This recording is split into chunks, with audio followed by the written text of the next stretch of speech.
A few moments later.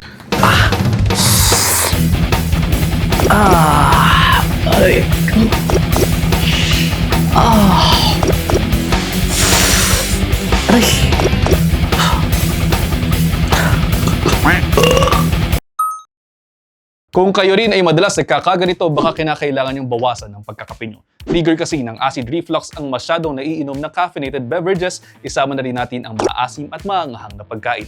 Bawas-bawasan lamang, baka makatulong maibsan ng inyong mga nararamdaman. At paano? Almost 1 minute na to. I hope you're all 1 minute wiser. See you next time. Ingat!